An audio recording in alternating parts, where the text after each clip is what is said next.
Leitura diária, Mateus capítulo 17, versículo de 1 a 13. A lição e exortação sobre o fim dos tempos. Versículo de 1 a 3.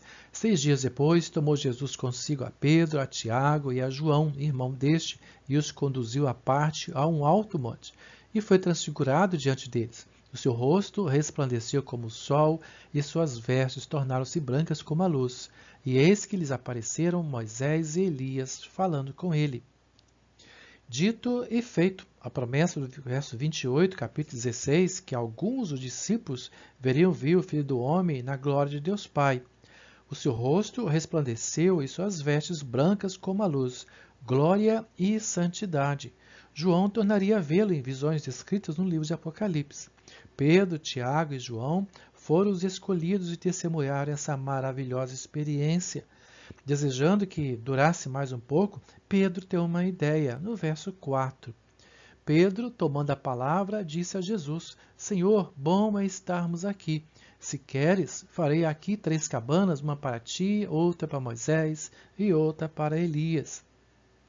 Desejoso, talvez, que demorasse mais um pouco aquela santa reunião para que contemplasse por mais tempo, fez essa proposta. Marcos, em seu Evangelho, capítulo 9, versículo 6, diz que Pedro não sabia o que dizer e saiu essa ideia, de tão atemorizados estavam. Sabemos por Lucas que Jesus foi ali para orar e provavelmente o assunto eram os acontecimentos finais em Jerusalém.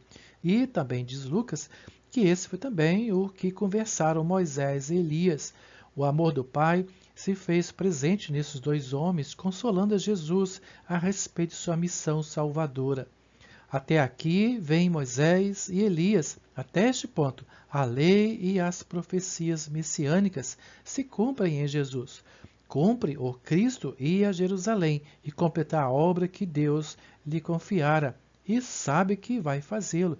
No verso 5, estando ele ainda a falar, eis que uma nuvem luminosa os cobriu, e dela saiu uma voz que dizia: Este é meu filho amado, em quem me comprazo. A ele ouvi. Com isto, Moisés e Elias saem de cena. Ficou Jesus, o continuador da vontade de Deus. A ele ouvi. Que grande graça! Ouvir em alto e bom som a voz de Deus diretamente para eles, os discípulos. Estes, com tremendo respeito, caíram com o rosto em terra. Então, no verso 7 a 9, chegou-se, pois, Jesus e tocando-os, disse: Levantai-vos e não temais. E erguendo eles os olhos, não viram ninguém, senão a Jesus somente.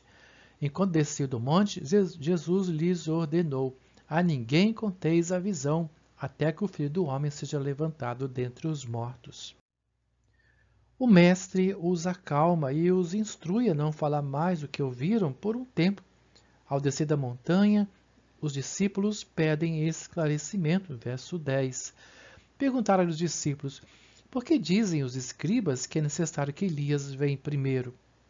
Estavam confusos. Viram Elias e lembraram que os escribas com acerto falavam, mas falharam em reconhecê-lo. Após a explicação, entenderam.